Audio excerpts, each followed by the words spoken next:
قرآن کریم کی اگر بات چلی ہے تو قرآن کریم کو سمجھنے کے لیے ہمیں کس کی طرف رجوع کرنا چاہیے؟ آج یہ سوال بہت اہم ہے، کیونکہ طرح طرح کے لوگ ہیں، طرح طرح کے منہج ہیں، طریقے ہیں قرآن کو بتانے کے، سمجھانے کے، اور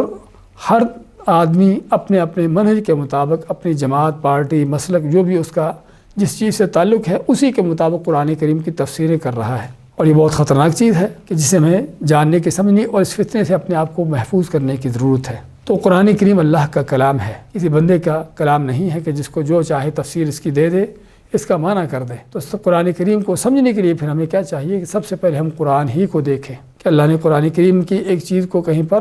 مختصر بیان کیا ہوتا ہے، دوسری جگہ پر اس کی تفصیلات ذکر آتی ہیں، جس سے کوئی شک نہیں کہ یعنی کہ سب سے بہتر قرآن کو سمجھنے کا طریقہ یہ ہے۔ اسی طرح رسول کریم صلی اللہ علیہ وسلم کی احادیث کی طرف رجوع کرنا،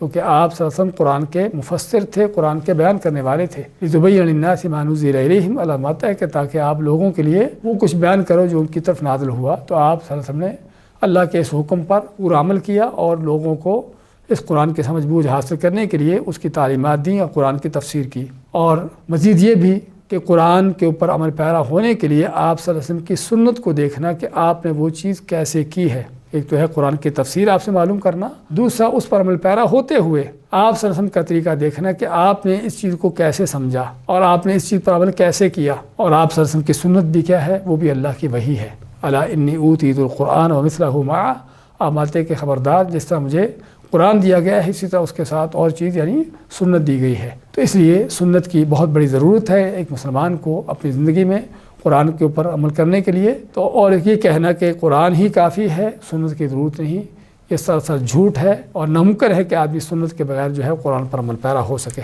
تو اس لیے قرآن کو سمجھنے کے لیے سب سے پہلے قرآن کریم ہی کو دیکھا جائے کہ اللہ تعالیٰ نے اس کی کیا تفسیر کی ہے، اور اس کے بعد نبی اکرم صلی اللہ علیہ وسلم کی احادیث کو اور آپ کی سنت کو مد نظر رکھا جائے۔